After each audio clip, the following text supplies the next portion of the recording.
ચોરી અને એના ઉપર સીનાચોરી હર્ષ સંઘવીએ ગઈકાલે મારા ઘરે પોલીસ મોકલી, મારા પરિવાર સાથે ગેરવર્તન કર્યું અને એ વાતનો મેં ભાંડો ફોડ્યો જગ જાહેર. તો સાંજ સુધીમાં એક બનાવટી AI ઓડિયો વાયરલ થઈ ગયો. અરે વાહ, તમને બધી ખબર પડી જાય છે. અમે તો આખા વર્ષમાં તમારા ઉપર 100 પ્રકારના મુદ્દાઓ ઉપર આંગળી ઊંચી કરી છે. અમે તમારા વિરુદ્ધમાં કીધું કે તમે ડ્રગ્સના કારોબારની અંદર તમારી આખી પાર્ટી સંડોવાયેલી છે. કેમ અમારો ઓડિયો ના આવ્યો? અમે તો કીધું કે હર્ષ સંઘવી 8 પાસ છે, કેમ ઓડિયો ના આવ્યો મારો એમાં? અમે તો કીધું કે આ ડફોળ છે, કેમ ઓડિયો ના આવ્યો? ડફોળ છે એવી વાતચીતની પુષ્ટિ કરતો. અમે તો કીધું કે દારૂના હપ્તા તમારા ભાજપ વાળા કમાય છે, કેમ ઓડિયો ના આવ્યો? તમારા ઉપર જ્યારે અમે સવાલ ઊંચો કર્યો, સવાલ ઉઠાવ્યો, ત્યારે તો કોઈ ઓડિયો ના આવ્યો કે હા આ વાત સાચી છે.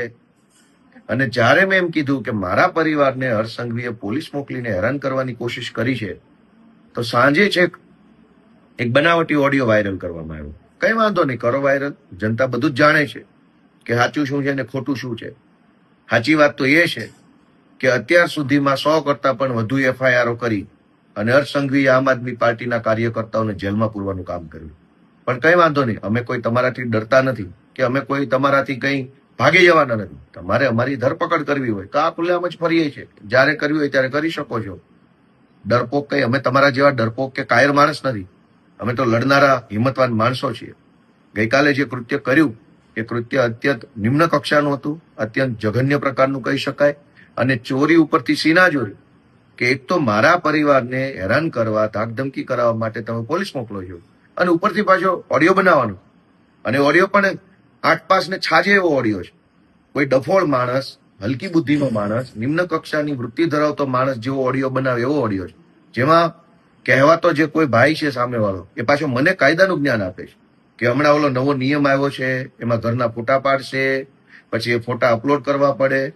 અરે ભાઈ 8 પાસ, આવું જ્ઞાન મને કોને આપવાની જરૂર છે? હું તો ઓલરેડી પોલીસમાં રહી ચૂક્યો છું, હું ઓલરેડી પોતે વકીલ છું, મને બધી જ ખબર હોય કયો નિયમ છે ને કયો નિયમ નથી. એમાં મને કઈ કોઈએ ફોન કરીને કહેવાની જરૂર જ નથી હોતી કે હવે આવો નિયમ આવ્યો છે. પાછો કહેનારો વ્યક્તિ એમય કહે છે કે બા ઘરે એકલા છે.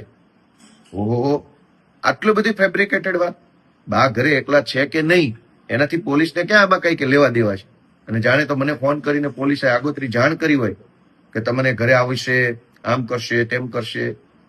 એટલે આખો આ બનાવટી ઓડિયો, અને દુઃખની બાબત તો એ છે કે આવો ઓડિયો જે બનાવવામાં આવ્યો છે એ ઓડિયો બનાવનારા લોકોને પણ બુદ્ધિ નથી કે આની અંદર જે કાંઈ વાતચીત એને સામેલ કરી છે, એ જે મેં મુદ્દા ઉઠાવ્યા, મેં એમ કીધું કે હર્ષ સંઘવીએ આટલી પ્રકારે દાદાગીરી કરી છે, જાણે કે એનો ભાજપ ખુલાસો કરતું હોય એ ખુલાસા ટાઈપનું અંદર ચર્ચા જોડવામાં આવી છે.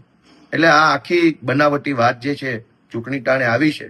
અમે તો કહીએ છીએ કે હર્ષ સંઘવીના આવ્યા પછી ગુજરાતમાં ડ્રગ્સનો વેપાર વધ્યો છે.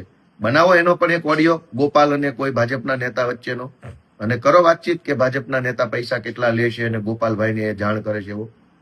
અમે તો એમય કહીએ છીએ કે તમારા આવ્યા પછી, હર્ષ સંઘવીના આવ્યા પછી ગુંડાઓ, બુટલેગરો પોલીસને દોડાવીને મારે છે. પાટણમાં માર માર્યો, અમદાવાદમાં માર માર્યો, રાજકોટમાં, અમદાવાદમાં, વટવા સાઈડે પોલીસની ગાડીઓ પર તલવારો મારી હતી. પોલીસને ગુંડાઓ મારી લેવામાં સહેજે શરમાતા નથી સંઘવીના આવ્યા પછી. તો એનો એક ઓડિયો બનાવો ગોપાલ અને કોઈ SP IPS વચ્ચેનો કે અમને બહુ મારે છે ગોપાલભાઈ, આ સંઘવી આવ્યા પછી બહુ મારે છે અમને. તમારી ઉપર 100 સવાલ ઉઠાવ્યા છે ત્યારે તમને ઓડિયો બનાવવાનું ના સૂઝ્યું.